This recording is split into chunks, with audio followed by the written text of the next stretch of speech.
Welcome food fans, picky eaters, the flavor curious, and everyone in between. Nothing makes good food better than good conversation. And your table is ready. Come right this way to the Food for ThoughtCast with your host, Melissa Reagan.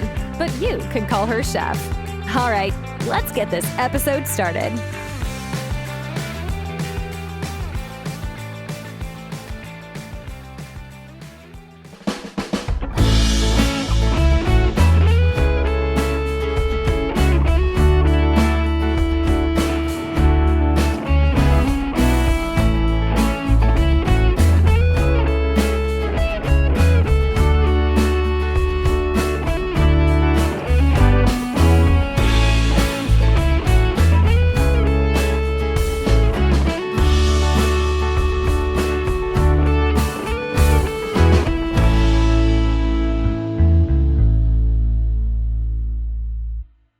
As a chef and a person who loves all kinds of food, I'm always looking for ways that I can emphasize quality over quantity without feeling like I'm missing out or depriving myself of the things that I love. And I love pasta. Carbonara, mac and cheese, primavera, cacio e pepe, you name it and I'm all about it. That's why I choose Bonza. Bonza is the pasta made from chickpeas, which means it has more protein, more fiber, and I believe more flavor than regular old pasta. Seriously, if you go in my pantry right now, there are 2 boxes in there awaiting their next culinary adventure. Bonza has over 12 different kinds of pasta, including penne, rotini, elbows, and cavatappi, which is my favorite, because all of those curves and ridges hold even more delicious sauce. Bonza also makes pizza crust, which tastes too good to believe that it comes from peas. You can find Bonza at Whole Foods, Target, and Walmart.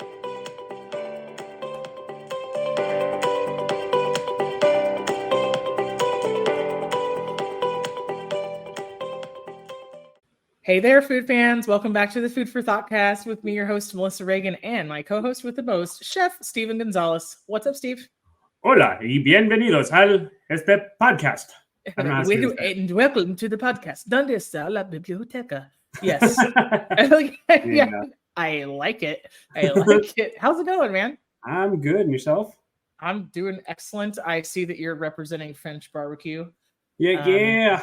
Friend of the show, whether they know it or not, but delicious. It's so good. So even though I'm on this diet, like I put just a little bit of their barbecue sauce like on my healthy food because it's too good to like let sit in my refrigerator. So you have to use a little bit. Dude, seriously. I also did the same thing. Did you eat anything amazing this week, or is it still just kale and steak?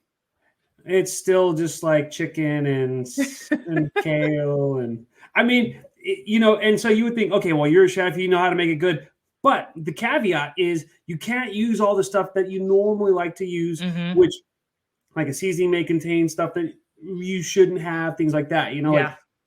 And the only reason why I'm doing it this way is because I'm trying to get like a baseline of like my blood sugars and see how my body reacts to stuff. So before I start introducing all this stuff back into my diet, like we're playing it very plain Jane, except for the French barbecue sauce, because you can't not have it, Yeah, you have to do something, with just a little bit of flavor. And that's kind of the thing about meal prepping is that when you're doing it when you're trying to keep it really healthy, you forget how much sugar and whatever else is in all the things that you love to eat so much. You forget that everything worth eating is probably not the best for you, but when you have really sensitive genetics and blood sugars like me, you kind of have to go to the extreme. I don't know.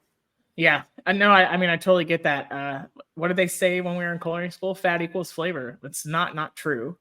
So that's not to say that like all fat is bad, but yeah, it's definitely like the things that taste the best, they taste the best for a reason. That's right. What about you? What was the best thing you had all week? Well, I got some venison link sausage on sale down at the Walmarts, and I was gonna give the air fryer another go, and so I had a half of a bag of like hash browns O'Brien. Red and green peppers, which has nothing to do with Ireland. So O'Brien, strange. And I had some frozen broccoli, and I chopped the sausage up, and I also used the French barbecue, the Lone Star beef rub, to season the entire mixture with a little olive oil, and I put it in the air fryer. And I don't know, dude. I think I don't know if I'm meant to use air fryers or not, but basically it kind of turned into like smashed potatoes, which I didn't hate. I didn't hate it. So I put a little salsa and cheese on top and called it a day. And I had a couple bowls out of it, but like it was really good. Yum. Really, really good. So you already got me thinking about like my first cheat meal, which is probably gonna be like 40,000 calories, you know? That's not cheating. It's not cheating. I'm allowed one meal. Okay. But I'm not there yet. I'm getting close. So close. It's your eat meal. Well, you're looking fit. Good job. So. Muchos gracias. That's thank you in Spanish. That's thank you in Spanish. Babbel is paying off. And Steve over here using Babbel. The Babbel app, so that way I can start learning Spanish and be less of an embarrassment of a Hispanic person. But it's okay. One day at a time. What? I speak some of the funniest Spanish you've ever heard. Yeah, same here. It's okay. So, what is going on? What are we talking about today? All right, so the Super Bowl is coming up, and I want to know like what everybody is eating for their Super Bowl party, and I want to talk a little bit about where it all started, and I want to know what your favorites are, and then I can tell you what my favorites are. That's what we're doing. That's easy. Chicken, kale, and broccoli. I'm kidding. Is that what Super Bowl 2024 is looking like? It's looking like it, but at the same time, you know, like I'll tell you some of the stuff I like to make. I'll tell you some of the best things I've had, but you know, we'll get there. So, like, okay, you have two teams playing, and like, do you ever really pay attention to who's playing or not really? I don't. I like we talked about this in the appetizers episode. I like a good theme for a meal. And so sometimes I think it's fun to kind of dive into each city's, you know, most popular foods or kind of like do a riff on something. I think it's really fun, but you know, I don't sports. And so when I say I'm just here for the food, I legitimately mean I'm just at the Super Bowl party. You gotta do the entire package, Melissa. You gotta go for the theme and the food. That's right. So just wear red. Both teams have red in their colors or their uniforms. If they ask who you're going for, just be like, I'm going for the one in red. I'm here for the food. I'm cheering for the food. There you go. And the commercials. And the commercials. So I can't even remember if I watched the Super Bowl last year. I don't think so. Maybe the year before. Sometimes I have to work. Sometimes I don't. My staff seems to care a great deal about watching it. And I don't work at a place that has TVs. So we're not like really busy because there's nowhere to watch it. So we're just not that atmosphere. And that's not what people come there for. And so we end up being slower. And I usually just work that day. What about you? Last year, I watched the Super Bowl with some friends. I was going for my Eagles, and my friend was going for his Chiefs. And, well, it worked out well for him. So it didn't work out too well for me. But I was going to enjoy some food. I was going to ask you, if the Eagles had made it to the Super Bowl, would that change your food plans? No, not really. No, you'd still be, like, doing the healthy meal planning. You wouldn't like plan something. I'm not saying yes, but I'm not saying no. Neither confirm nor deny. Right. I'm not saying it. Not saying. So what's your favorite thing to do for Super Bowl? Like, what is your favorite meal for Super Bowl when you are not working? So I'm a big fan of a lot of the classics. I like Pigs in a Blanket. Or like the cocktail smokies. My family does half grape jelly, half mustard in the crock pot, but you can also do it barbecue sauce. And then the queso dip that you make with the sausage in it in the Rotel, I could eat an entire crock pot of that. Oh yeah. I'm a big fan of Chex Mix, although I feel like it's kind of more like Thanksgiving and Christmassy, but I love like a good trail or a good snack mix. For sure. Look, dude, I've never said no to food at a party, basically, ever. If you don't believe this chin, just ask this chin, okay? But yeah, like, so I really like all the classic stuff. Like the wings and the pizza and the sliders. Definitely wings. like some sort of like some sort of cocktail meatball, wings, some sort of, you know, the little Hawaiian rolls with either like a sliced ham or some pulled pork or some chopped up brisket. Like, dude, it is all good. It is all good. Yeah. So, I mean, I know this is what, like the second biggest food holiday in the States, which is crazy because, you know, Halloween is the number one with all the candy, right?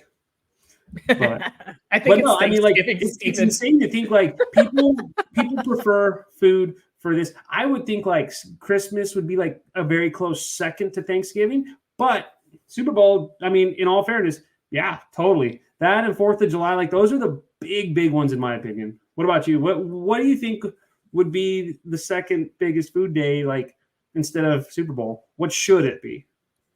I mean, I honestly thought it was Thanksgiving.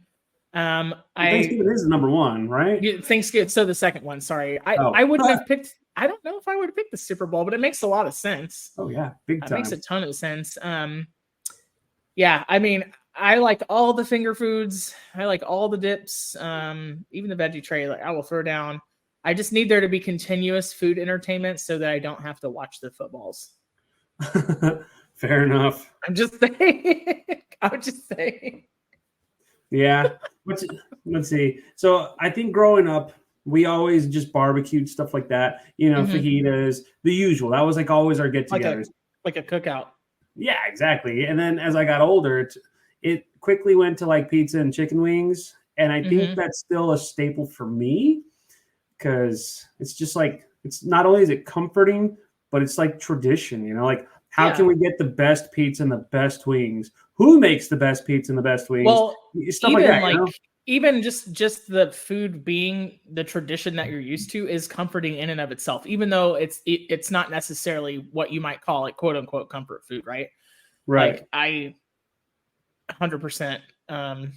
What are you doing? Are you taking a picture of your dog? He's taking a picture of his dog. Dude. See, from here, nobody can see your dog, so it looks like you're doing the dirty things over there. I have, so yes, I apologize for being so distracted. I have this little dog in my lap, and it's kind of distracting. But look at. So yeah, I mean, it evolves over time. Like, even though it's something as simple and as basic as chicken wings and pizza. Like I said, you try to outdo yourself every year. Would not repeat yourself. Okay, so you're grilling wings. Then one year you're baking wings. And one year smoke them. And then 1 year sous vide. And then air fry or deep fry. You know, like it's like making my mouth water just thinking about that right now. Steve, like how am I going to outdo myself this year?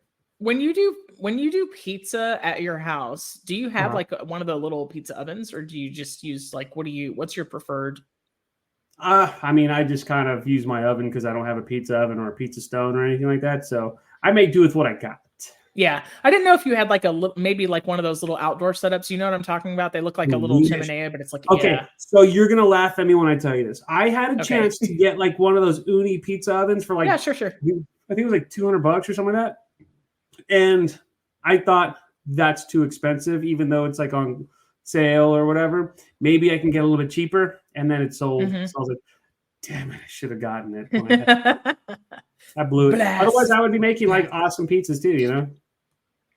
I really like I like to cook pizza in a cast iron skillet.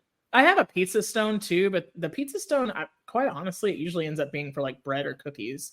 Ooh, that sounds good. Kind of that my back pocket pizza crust recipe is Bobby Flay's. It's just super easy. It's like an instant yeast recipe, and so it's kind of, you can have like pizza in an hour. Really, really like it, and it's heavy on the olive oil too, so it's kind of like focaccia-y, which I really enjoy. You know what? I need to make it like a focaccia, and then do that like in my deep cast iron, and then do it like a Chicago or not? Yeah, no, Detroit style. There you go. Yeah. That sounds good. So you're giving me all these ideas, and I like it. If you're trying to top yourself, like why not make pizza wings? Do you not think that's a thing? Like oregano, garlic, onion powder, mozzarella. Oh, I didn't even think. Come on, guy. What about like cheese powder? Like, you could do it, you know, and you could make like spicy marinara, like arrabbiata to dip. That actually sounds pretty good. Dude, it sounds really good right now. How are we going to combine that? Oh, so I don't know if you remember a good friend of mine from culinary school. He's still a good friend of mine to this day, Mr. Miles Lindsay. Mm-hmm. So when we worked together at a resort in San Antonio for a bit, like he would make this pizza where it was like a regular cheese pizza, then he'd like deep fry wings and like make them, like buffalo style. He'd add a little bit of honey, barbecue sauce, and all that stuff, and then he'd put it on a pizza, and then he'd cover that with provolone. Holy cow! Like that to this day is still one that I talk about because it was just so good the way he would make it. So like nugs, like boneless. No, he would get like the bone-in wings, and he'd just rip off all the meat. Oh, okay. Yeah, I like it. He was a genius when it came to stuff like that. Dude, that sounds so good. Yeah, I love amazing. Provolone on a pizza too. Yeah, it was legit. I missed it. It just melts different. I like that a lot. Yeah, I agree 100%. Okay, well, we're gonna have to talk about wings. Why don't you tell us a little bit about the history? So, back in the 50s, 60s? I think so. Something like that. So, you know how chicken was actually higher priced than beef and pork. Like it just wasn't industrialized or commercialized, And so it was a little bit more expensive. And of course, you could only buy it, whole, right? And so what do you do with all the scraps? Like, I mean, people don't eat or I guess they weren't eating the wings. They were just throwing them away, Mm-hmm. Which makes me really sad because wings now are expensive. And it's funny because someone told me because they were scraps, it was considered like poor people food, I guess you could say. It's just like we politically correct about but but we talked about offal. Like it wasn't, it was frowned upon. And so, there was a restaurant in Buffalo, New York, the Bellissimo family. I don't remember what the name of the restaurant was. It was probably Bellissimo's, right? But something like that. Yeah, like they started deep frying wings, and from what I read, like customers at first were like, "What is this? What in the world?" And then like they tried to make it more bar food, and then they started tossing it in like in buffalo sauce or something like that. No. Yeah, it was like a hot pepper sauce. So yeah, it was probably closer to what we know as Tabasco, and then somebody kind of took it and made it way better with like honey and butter to kind of make like classic wing sauce. Yeah, most definitely. But I mean, and so it just caught on, and I think there was also another restaurant in Buffalo, New York, who kind of, took it and ran with it and started to make it a little bit more popular. But I mean, that's kind of like the origin. I'm sure there's a lot more to it. But over time, I mean, it's just evolved, and I think people who like outdo themselves with wings and, double and triple cook them and things like that, like it's just awesome. Yeah, I mean, from its humble beginnings, it was kind of like a throwaway bit, and then a bar kind of found a way to be creative, like a little bar and restaurant, right? But at the moment, during this weekend of the Super Bowl, Americans consume about 1.38 billion chicken wings on average. So it was definitely a success in every way. Yeah. Now, what's your favorite way to cook chicken wings? So this is a little bit taboo in some circles, but I actually like a little bit of breading on them. Not like heavy breading, but just like a little cornstarch or like a little cornstarch and baking powder. Yeah. So and you fry them or what? Yeah, I mean, so I like to brine them. I like I like the whole wing, so the first and the second joints all together. Yeah. I don't cut them, even though I feel flats are superior. I don't cut them apart. I don't know. I like the drumstick part. Well, ever since I learned how you could like smash a flat with your hand and get all the meat off and like pull the bone out clean, I just kind of, there's a lot of tendons in the drumette. So, but I'll do like the whole, like the party wing, right? Yeah. Like all together. I like to brine them, pat them super dry. I obviously, or if, in case anybody didn't know, I don't have a deep fryer in my home. And so, I like to toss them in a highly seasoned like a cornstarch and baking powder mixture, and then bake them. So nice. It helps them be crispy too at home. I always have to brine mine as well, and then I'll either smoke them, I'll either grill them. And now that I have a bigger air fryer, I can totally air fry them. But I never really think about that. I should probably try that out, I guess. I would imagine if you put like that cornstarch on them, like that little bit of on there, that they turn out even better. Yeah. Because I mean, I don't have a deep fryer either, but I have an air fryer. Let me tell you about how great these air fryers are. They don't slice, they don't dice, but geez, they make some bomb wings. They will do all the things that you want. Right. Are so I've been told. I think I've used this thing 3 times. It actually belongs to my brother, so I'm not like wholly for or against them. It's just kind of a funny shtick. Now, do you prefer your wings sauced or unsauced? I want them sauced, and if it's going to be like a dry mixture, you know, like Buffalo Wild Wings has a salt and vinegar wings that's like a dry. I want it to be something like that, like a seasoning blend of some sort. And I often find that the like kind of garlic parmesan variations are super disappointing. They usually not are. Garlicky they enough. Sound so great. I know they're not garlicky enough. So I despise lemon pepper. Have we talked about this?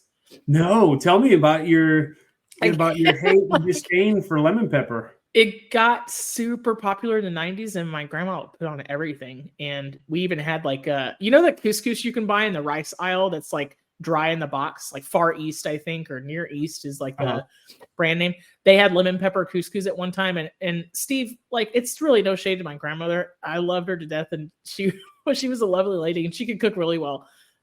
She was an angel, but there just comes a point after you eat something so many times that like I can smell lemon pepper now, and I'm like, I can't do it. That bad, huh? I can't do it. The only time I'll do lemon pepper really is probably like with some seafood. Yeah. But well, I think it comes from working in a retirement community as well. Like I've worked in a couple of different senior living environments, and lemon pepper, big hit with that crowd as well. So it's lemon pepper tilapia, lemon pepper catfish, lemon pepper pork loin. Like I'm good. I'm all set.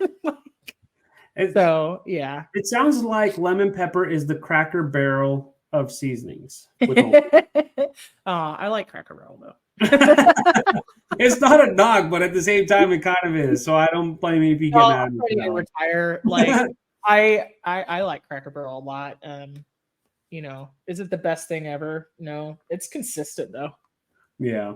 So I mean, look, my guys, like I'm ready. You are too much right now. I'm ready to not work. You're ready to retire, aren't you? Dude, I'm ready. Don't you worry. But yeah, like I love to smoke my wings. Of course, like I said, I always brine them. From time to time, if I don't have time to brine them, I'll sous vide them just for fun, just to try something different. And then I'll like either put my broiler setting on in the oven, or I'll air fry them, something along those lines, or just something to get them real crispy, you know.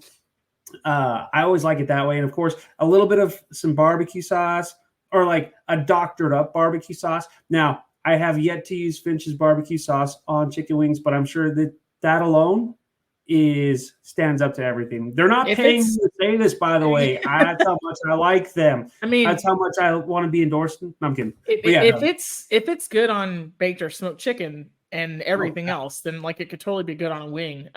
Do you like spicy? Like, do you go more of the buffalo direction or something else? I mean, I'll add a little bit of Tabasco and some spice into it, but I like more of a savory, like a rich umami type of sauce to go with that. And then I drown it all out with ranch. That is or blue cheese dressing. That's it. So I used to be all ranch on the wings, and somewhere along the way, like a switch flipped, and I really prefer blue cheese. And it kind of doesn't matter what flavor it is, whether it goes with it or not. Doesn't matter to me. I think what we should do is just combine a blue cheese and a ranch dressing, so it's a blue cheese ranch. Branch. It's a bland, yeah. It's branch. Yeah. A combination of the two, because every time I go to a wing place, I gotta have both ranch and blue cheese. So yeah, I should just start combining.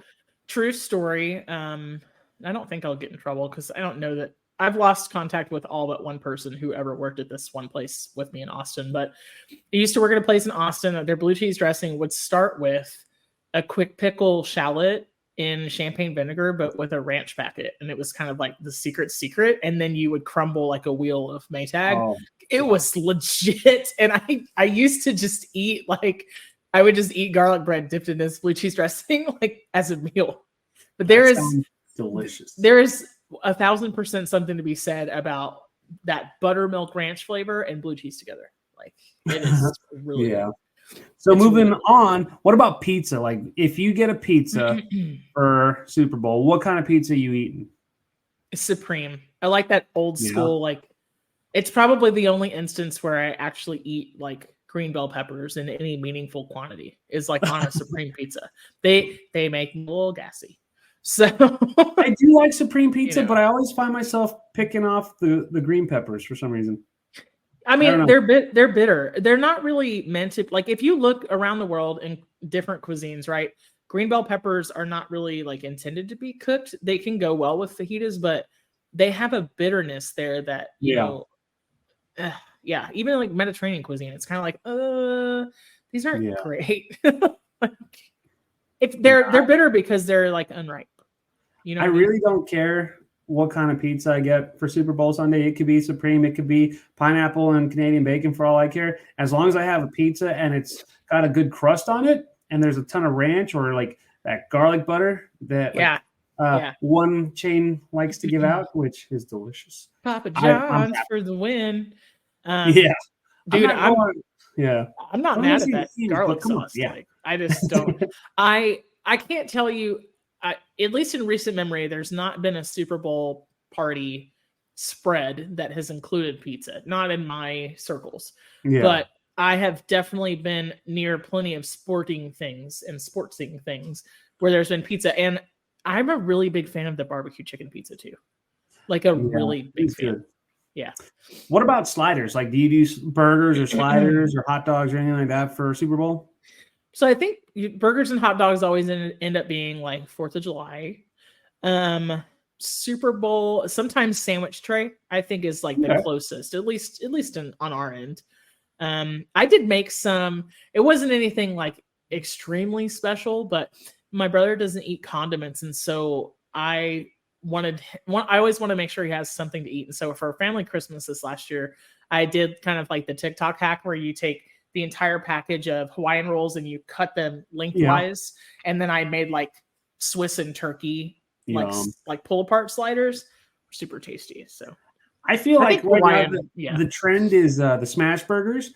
I would do like smash burger sliders. Yeah. Have you seen it where you take like a quarter sheet pan and you press the meat out and you put a pan on top of it? So you make a giant smash burger, like rectangular patty in the oven, drain the grease off, and then you put it on the Hawaiian. Like, I've seen that build too. The whole thing. Yeah. Like, do you like is it too sweet? Do you like the Hawaiian rolls? Like, as I do actually. I think it's a nice compliment with all the savory meat and the cheese and the condiments and all that stuff. Yeah. Yeah. It's just good. I like it. But it makes me sad that they're so small and you have to eat a bunch of them and then you go through like a whole package by yourself and you feel like you're full. Like glutton. And then you have bad genetics and you got to go on diets like I do. You know? What about, have you ever like dressed wings with ranch powder as the seasoning? I've done that and I like that. Yeah. Yeah. I have like in my spice cabinet right now across the recording studio, aka my kitchen table. I have a Frank's Red Hot, but in powder form. And it was like you get that. I didn't either. It was like a promotional sample I got somewhere I worked, and I was like, you ain't just gonna take this home. Y'all aren't gonna use it. So it's pretty mostly I put it on popcorn, but I think I wasted my time. It needs to go on a wing. Dude, that does sound good on popcorn though. Like it is really, really good. Okay, that's what I wanted to hear. I was about to say, no, you take that back. It sounds good. It was fat and birds. So wings and pizza. And then what about chips and dip? Like, oh, dude, any kind of dip, really. Like it. Well, spinach artichoke, you said, right? Spinach artichoke dip is good. I do like a good French onion dip. I also try to recreate, like I always try to put like some sort of twist on like a French onion soup, but make it like a dip, if you will. Yes. Yeah, that always like makes hot, me though? happy. Yeah. So it's like dairy, like cream cheese based? Okay. Yeah, cream cheese based. Yeah. I'm a sucker for some grocery store French onion dip. Like I won't even discriminate. Please open the tub, get some Ruffles. Like I am in. 100%. But I also, so I try to make it like French onion soup, quote unquote, style, where like you get some of that bouillon to kind of like give it that extra flavor, you know, and it comes out so good. But like, honestly, any kind of cream cheese dip, period. And if you throw like biscuit dough on top and bake that off, and your dip is hot, your biscuits. Oh my God, complete gluttony. Yes. Total. Yeah. Steve, sometimes I like to take boneless pork chops and season them really well. And I like to spread French onion dip that I've mixed with an additional French onion soup packet on top, and then bake them, and then cover them with cheese and crispy onions. Yum. Like, dude, it's really good. It's not like the pinnacle of haute cuisine, right? Like, there's no nice, like, super nice sear on the pork, but it's a really good, like, make this in a Pyrex dish and have really fast dinner, like put with rice. It's not fancy, but it doesn't sound like very Super Bowl-ish kind of food. That sounds like, hey, we're gonna get a little too creative at Melissa Reagan. Nah, we were just talking about onion dip. Like, dude, what about like pork ribs? Speaking of pork, like, do you do pork ribs? I do. I don't have a smoker. I like to do ribs in the oven. And I like to stand them. I like kind of make like a foil rack and stand them up. Yeah. So it's the Finch barbecue rub, man. Like, I always appreciate a good pork rib. I like to use my smoker. But my smoker's kind of small, so I can only throw a couple racks in there. But still, they come out great. And I just let them go. You have to do more. You just means you have to do more. You just have to do more. Like, stand them up and do even more. Yeah, that's not a bad idea. It's the same thing in my oven. I might maybe like boil them for 10 minutes and then pat them dry and then rub them down. And sometimes you use a little liquid smoke. It's not cheating. It's just being resourceful. Just a little. If you put too much on there, it's super nasty. Like, you don't want that to be the flavor profile, but it's just like an accent. And then I'll do the same thing. I'll put them in the oven for like 250 degrees for like until they fall off the bone. Until I can pull a bone clean out. One year we made ribs, and it was fall off the bone tender. And so I'd made them the day before, and I took all the bones out and I wrapped them up and I pressed down on them, so that way you can have like a little patty, cut them into patties. And then you do like your little McRibs, if you will, but like homemade. And I like that a lot too. Good. Sounds so good. Yeah, it really does. And I'm kind of I'm starting to get hungry thinking about it. Getting a little hungry. Right? Oh, can it be Super Bowl Sunday already? I had a freaking bowl of shredded wheat for breakfast today. Yeah, we're totally bad hosts. We need to be making all this more. But what about meatballs? Do you do meatballs for the Super Bowl? I used to, but I find myself doing more of the traditional like wings and pizza. So, you like what you like. I mean, it's tradition. Think when I think of meatballs, I think more like a good Italian pasta dish. I think of like Christmas holiday get-togethers more than anything else. Yeah, now, granted, it is an easy thing to put together, but that's not what I typically do. I will, what though? If I did do meatballs every Super Bowl Sunday, I'd have like an awesome horseradish dip to go with it. Yeah. I mean, I think like a really good barbecue meatball, and then you put the slider buns out. That's like a really easy, like kind of BYO slider. I will tell you, at Christmas, you can kind of take like your choice hot sauce and combine it with a can of whole berry cranberry sauce and do like cranberry meatballs. Those are good at Christmas time, but they really are. Yeah. Yeah, I agree. Yeah. Okay, we talked about dips, but when you make queso, do you I'm queso. When you make cheese dip, right? What's your secret? Do you have a special secret? I really don't. I just like to get like a ton of cheeses, heavy cream. I like to do the rotel and like. What I'm getting at is you're not using a block of Velveeta, right? Well, I'm glad I didn't say that out loud. No, I'm genuinely curious. I don't know. Are you? It all depends. Like every now and then, I'll use the Velveeta, but I'll throw a bunch of other stuff with it too. Like it's not just Velveeta. I love the breakfast sausage with that, and then the rotel. And like I said, I throw a bunch of other cheeses in there too. Heavy cream to like make it more of a queso consistency. Make it more rich. But and then you have to have like really salty tortilla chips because That's the only way to have queso, you know? The chips can't be too nice. They gotta be kind of crappy. I'm just As saying. long as there's a ton of salt on them, I really don't care. Super salty. I like to use the white Velveeta, and sometimes instead of Rotel, like I'll use like a hot Owen sausage, and then sometimes instead of Rotel, I'll go the Hatch green chili route. Oh, that's always a classic too. Like yeah. Puree pickled jalapenos into the base. This makes it like super hot and like we're kind of acidic. It's like, yes. So that's not a bad way to go either. I always like, and then I always have to have like a little guacamole off to the side too, so that way you can like pick and choose or do a little bit of both. That always makes me happy too. Yeah. That's just me.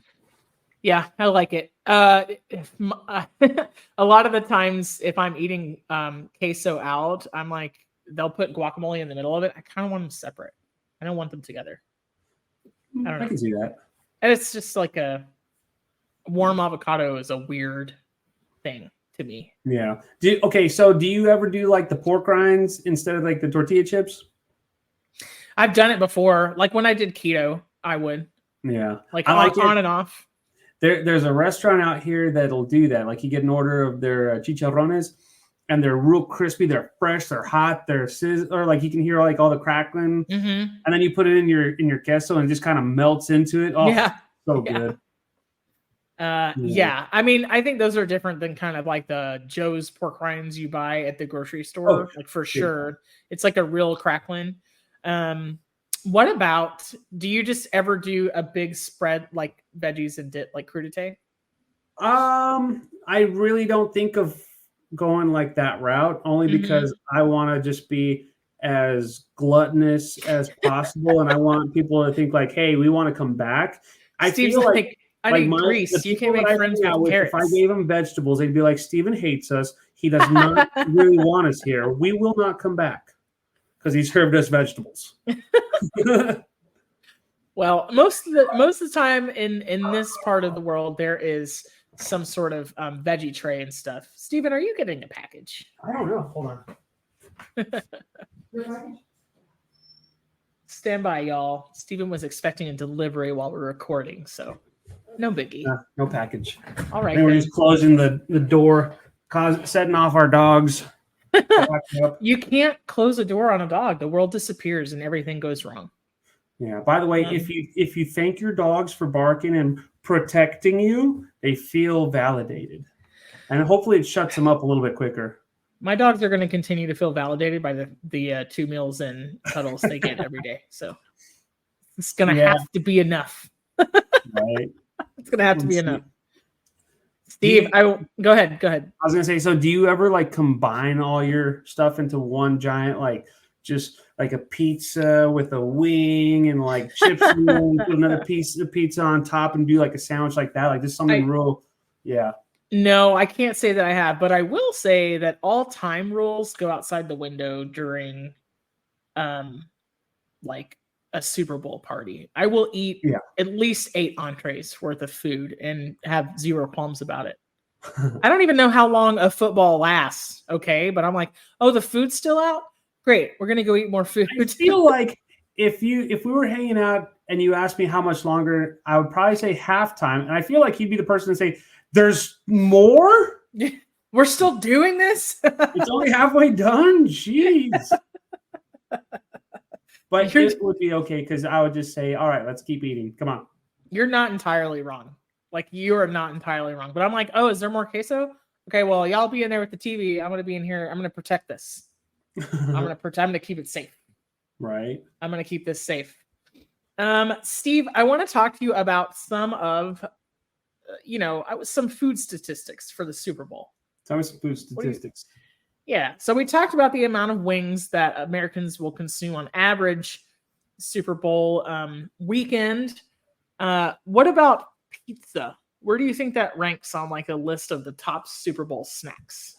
I would say, wait, like top 5 or like, are you? Yeah. So if we know that wings are popular and we talked about pizza and chips, like how do you think those things compete with one another? Oh, wings. Well, you know what? I would say pizza outweighs wings in this particular, um, case. And then, yeah, go ahead. Yeah, well, in a way it does, right? So out of the top two, wings are most popular across the United States, but pizza is 60% of all takeout orders that are, called in on Super Bowl Sunday is pizza.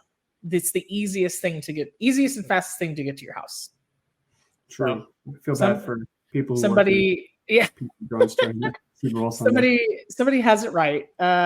Americans eat 8 million pounds of guacamole on average on game day. Over 40,000 sausages and hot dogs will be served at the game, depending on the venue. And then 14 billion burgers. Apparently, the weekend of the Super Bowl is the second biggest grilling week of the year after the 4th of July, which makes no sense to me because February is not grilling weather, but whatever. No, it really isn't. But for that one day, yes, it is, right? That's where there's a will, there's a way. And then probably my favorite statistic is once the game day is over, once Super Bowl Sunday is over, antacid sales increase roughly 20%. That's a fact I would have never taken into consideration, but that's awesome. Yeah, and around 1.5 million Americans will call in sick to work after Super Bowl Sunday. They don't say if it's digestion related, but man, I bet it's not far off. So it's either digestion or alcohol or both. So see both, yeah. You can see both. I never called in after a Super Bowl Sunday because I never drank that much, but I ate a lot, and fortunately, I knew when to stop. I'm a professional eater, so that's not real child's play. Like I just don't calling to work for that. You're about to throw up because you're full. Oh, what a rookie! I'm gonna eat and then just eat some more. I feel. Yeah. I remember a friend telling me, this person will remain nameless, but we were talking about Thanksgiving a number of years ago, probably 15, 20 years ago. And this person said that they, several years in a row, had to attend more than one Thanksgiving. And so they would force themselves to be sick so that they could make room for more food. And I was just like, I like food too much. You need to learn how to play the long game because I'm not doing that. You know, it is a marathon, not a sprint. You need to learn how to break that up. You know, wow. I couldn't do it. So I think people, I always hear people joke about, and especially in events like the Super Bowl, or people go watch a championship game at their local sports bar, or it'll be Thanksgiving, or it'll be Christmas or Easter or whatever. And I always hear people say like, oh, I ate so much I made myself sick. I'm like, impossible. Just you're doing it wrong. You're doing it wrong. I used to be one of those people. Now I kind of pace myself and just eat a little at a time, get a little bit more, more. And once I start to feel full, then I'm good. If I have to turn a 3-hour event into an entire day's worth of festivities, well, then rock on. Yeah. You know, if that's what we're doing. So, Stephen, who's playing in the Super Bowl this year? It is the Kansas City Chiefs versus the San Francisco 49ers. All right. Now, what foods is Kansas City known for? I say barbecue. Ding, ding, ding. You went to Joe's while you were there, right? Yeah, it was good. Mm-hmm. So delicious. What else? I mean, there's all sorts of barbecue joints that are just out of this world. I mean, I don't remember all their names, but if you listen to our episode where I went to visit, then yeah, you'll know. But what about San Francisco? What are they known for as far as food? All right, so there's definitely the iconic sourdough from Bowden. It's like where you see the kind of classic picture of the chowder that's being served in the bread bowl. So you can get that all in San Francisco. Obviously seafood because it's near the ocean, and then dim sum because they have a huge Chinatown there. Mm-hmm. So, I'm sorry, but I love food from both places. I love barbecue from there. I do. And I love all the food from San Francisco. Like, yeah. It's hard to compete. Which one would you pick? Well, if I had to design a Super Bowl menu based on this year's competitors, I would probably do some fusion of both things. So I would make some sort of Kansas City barbecue, maybe like a Kansas City style brisket, but like on a sourdough slider bun. You know what I mean? I think I would just have a lot of fun using components, some iconic components from each city. You know, I can see that. Yeah. so I don't know what I would do for like a San Francisco type of like meal, but I do love. I have been to San Francisco, and I do love like the clam chowder and the bread bowl and all that. And I'm the one who will eat like the entire bowl of bread. Too. Me too. Yeah, me too. I mean, I think dim sum is like that's a really interesting proposition for Super Bowl. I think you could kind of like Super Bowlify it if you had to, like different dumplings and spare ribs and that could be like a fun, it could be like a fun challenge, for a chef, I think. That's true. If I had to do like some sort of Kansas City thing, man, I don't know. I feel like I would still end up making like ribs and whatnot, but if I were to make a brisket, I feel like it would still be too Texas style. You know what I'm saying? Yeah, I mean, I would probably have to stay true to my roots there. I think the sourdough could go a long way though, because have you seen those? There's this Instagram person that I follow that does Will It sourdough, and they constantly just make a new batch every week, and then they mix rando ingredients into it. So they do like s'more sourdough and pizza sourdough and everything else. Like, it's really fascinating. So I think that you could, Will It sourdough like some brisket. You fold like brisket, or what if you took like a sourdough bowl, like a round loaf of sourdough, and you made it part of the dip? Like you cross cut it and then put your meat and cheese in there, make a pull apart situation with like a hot dip. That sounds like it would be pretty good. I would probably use some of the drippings to go into my sourdough, like some of that fat and all that. I feel like that would be pretty good. Yeah. I've been making kind of what I would call cheater sourdough. Like I made a potato flake starter recently, so I kind of have these really, really sentimental memories of potato bread when I was a kid. And I think it's because somewhere along the way, I told myself that I wasn't allowed to have soft, squishy bread because it wasn't healthy enough. Uh-huh. And I kind of wanted to see if I could replicate that texture, but still have some healthy elements like the sourdough itself. Yeah. You know what I mean? So it's been pretty interesting. It's not my favorite for sure, but I think sourdough focaccia would probably be like a really great for a game day. Oh yeah, some sausage or pepperoni on top. I do like a good focaccia though. Period. Apparently, there's a famous place in Kansas City that has peach cobbler, which I can't even imagine because I don't know, dude. The South's got a pretty good lock on peach cobbler, so I'm like, I would believe that when I saw peach cobbler. Then heck yeah, man. Yeah, I mean. I'm not going to turn it down from anywhere. It's just funny to see it on a list as iconic when I know that all throughout the South there is like amazing cobbler to be had. Yeah. But I wouldn't even consider. I would never consider cobbler for a game day. Would you? Do you do dessert? I would. Yeah. If you're having barbecue and all that, yeah. I think they go hand in hand. Right. I didn't think about it until you mentioned it, to be honest. But now that you mentioned it, I would be all about it too. Nice. But what game day dessert would you consider to be Super Bowl worthy? That's interesting. I don't even know. It's like I try to think back at all the Super Bowl celebrations I've ever been to. I don't even think there's been like a legitimate dessert. I feel like cookies and brownies. I mean, something that's mobile. S'mores. Done. S'mores. Yes. I would not be. But you all know that I love s'mores. So yeah, I would not be opposed to that at all. I would find like different ways to make s'mores. Like I would make s'mores on the smoker. I would probably make like some sort of s'mores pudding. I would make like wrap them in bacon or put like some sort of bacon pieces with my chocolate. Like, yeah, I would come up with something. There are some great like already exist bacon and crushed potato chip chocolate bars out there that you could shortcut like really, really good. Super good. Yeah. I feel like that would be cheating, but working smarter, not harder. Yeah.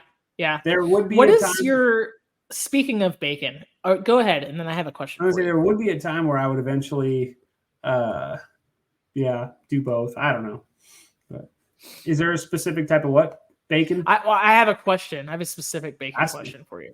All right. So, have you seen the advertisements for Sonic's peanut butter bacon shake? Yes, I've seen it. Would I try it? Yeah. Notice the long pause. I would try it. I'm not saying I wouldn't try it. I would definitely try it, but we'd go from there. I'd get a small just in case I didn't like it. Yeah, I mean, I'm really intrigued by it. I already know that I like peanut butter and bacon together. I've put bacon in ice cream before, like homemade ice cream. I did like a pecan pie and bacon, was really good, and then chocolate chip and bacon was really good. I just kind of have a feeling that this shake is. Look, I like Sonic, you guys. Don't get me wrong, but I just have like the you have to like justify. Or I don't know. I mean, I guess I don't, but I have the lowest expectation for this because I feel like it's gonna be like super heavy liquid smoked like Bako bits or like artificial bacon flavor. You know what I mean? I'm like, I don't know if I'm down with that or not. Hey, if somebody out there has tried this, please let us know. I would love to know. Please let us know. So are you staying on your diet for Super Bowl Sunday? Probably. I don't know. We'll see.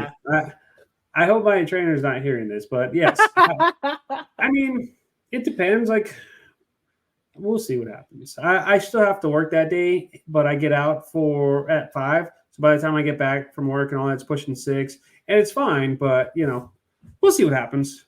Oh, welcome back. Nice. My co-host, our co-host, is now back. He had to go inspect. Got it. I think he heard the fact that we're talking about food and had to go see if there was food in the kitchen. That's what it is. I got it. Inspector Swanson over here. Yeah. These dogs. Well, so far, my family is doing cocktail sausages, sausage balls, and some kind of dessert, but nobody has an exact menu yet. So I think that I will get to be there. I'm really not sure, but I'm looking forward to eating about 3 times as too much of everything. So if I don't get to be there and I have to work, then I will probably have a chicken breast. Yeah. That's also, it's kind of also where I'm at. I'm going to throw this one out there. It's a shame that Chick-fil-A is closed on Sundays because I feel like they would sell a ton of chicken tenders. I know I would be one of the ones to buy them on Super Bowl Sunday. Or the biscuit minis. Well, I think people play it really smart and they go order those platters the day before. They can pick them up the day before. From Chick-fil-A? Then you have leftover fried food. Doesn't hold up very well. Well, they reheat really well, the chicken biscuit minis, and then they do like the brownie platters, and the nuggets are not terrible as long as you're just using an air fryer or an oven. So now that we're talking about that Chick-fil-A, now I'm thinking about like their mac and cheese. Would you use would you do mac and cheese like on a Super Bowl Sunday, or would you do like a mac and cheese bites or something? What would you do? I would do like a buffalo chicken mac and cheese. That's what I would do.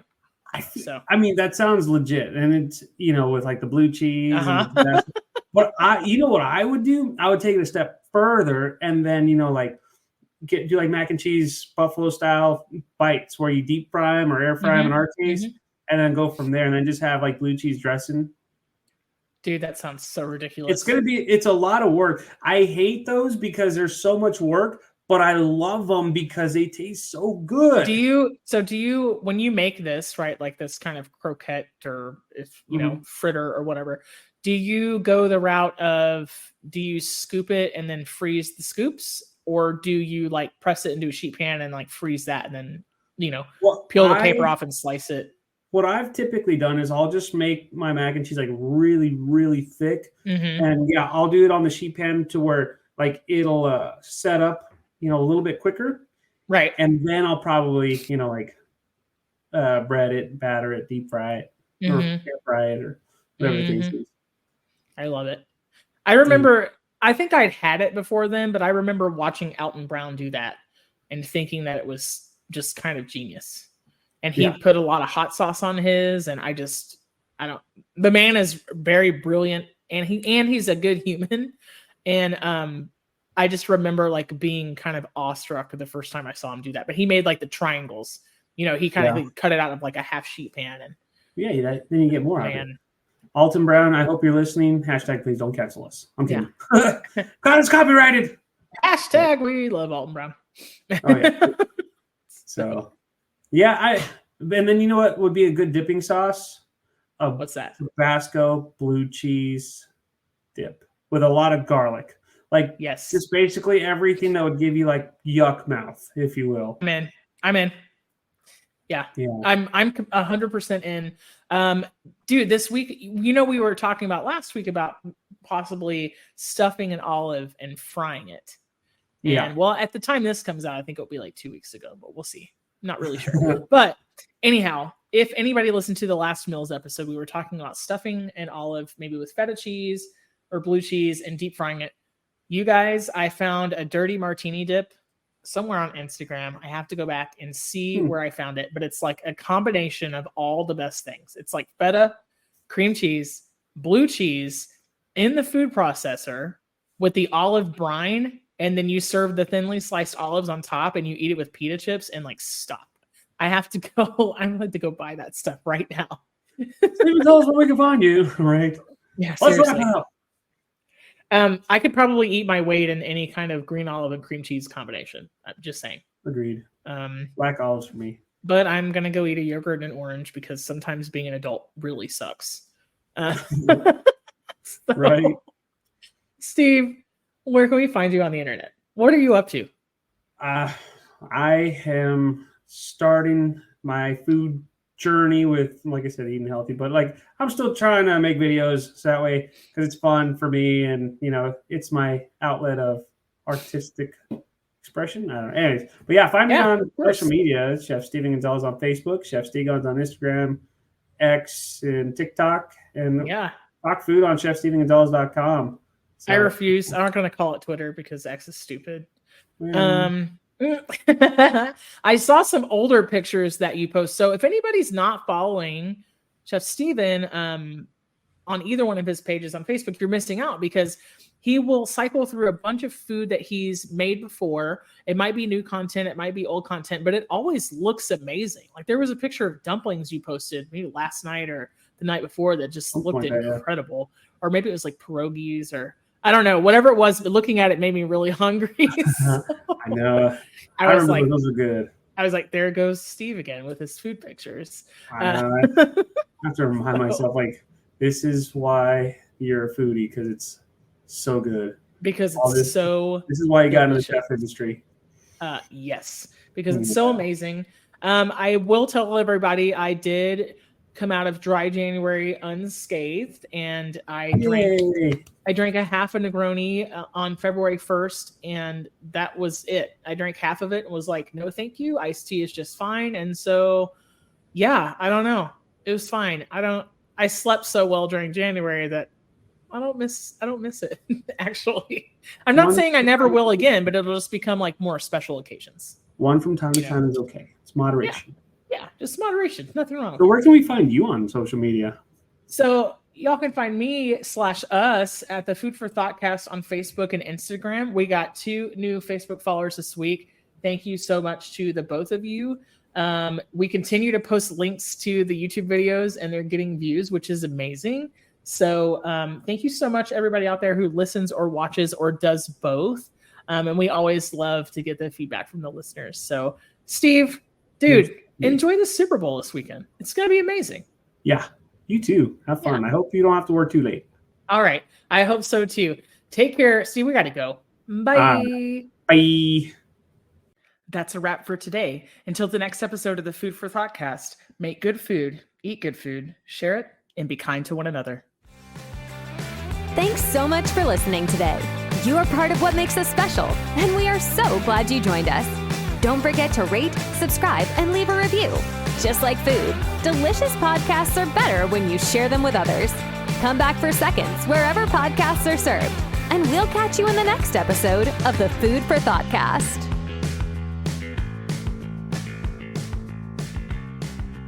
You can find us on Facebook and Instagram at the Food for ThoughtCast or at www.foodforthoughtcast.com, where you can link to all podcast players, or you can send us an email at foodforthoughtcmc@gmail.com.